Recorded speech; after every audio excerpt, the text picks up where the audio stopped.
pelaksanaan vaksinasi hari ini sesuai dengan alokasi vaksin untuk B1 ini kan hanya 200 orang untuk B1.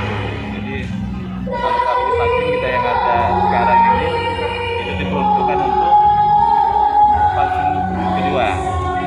Vaksin kedua yang sebentar lagi dan Senin ini akan dimulai di mall. Vaksin kedua waktu kita di mall kemarin.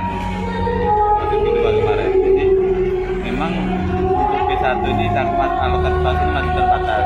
Jadi hari ini kita buka 200 sasaran.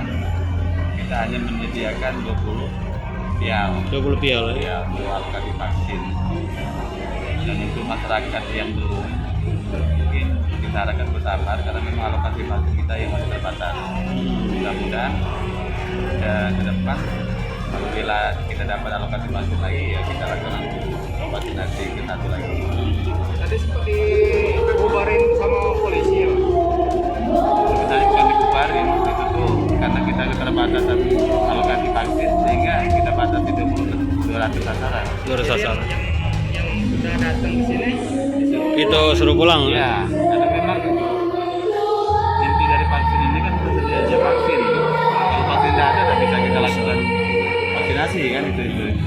Kalau vaksin untuk di mall sendiri Sabtu Minggu atau cuman hari ini? Jadi untuk B1 hanya hari ini. Cuman hari ini. Ya, hari ini kita buka untuk B1. Terus kalau untuk yang kedua itu berapa banyak yang belum yang sasaran untuk vaksin kedua? Jadi yang kedua kemarin vaksin kita B1 ada sekitar 6.000 capaian sasaran B1 kemarin. Sehingga untuk B2 kurang lebih ada 6.000 lagi. 6.000 ya. Ada di City Mall, ada di tempat-tempat yang kemarin melakukan pelayanan. Masih di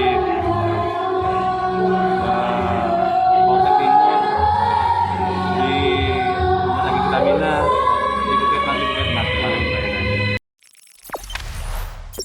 Jangan lupa subscribe, share, komen, dan like ya.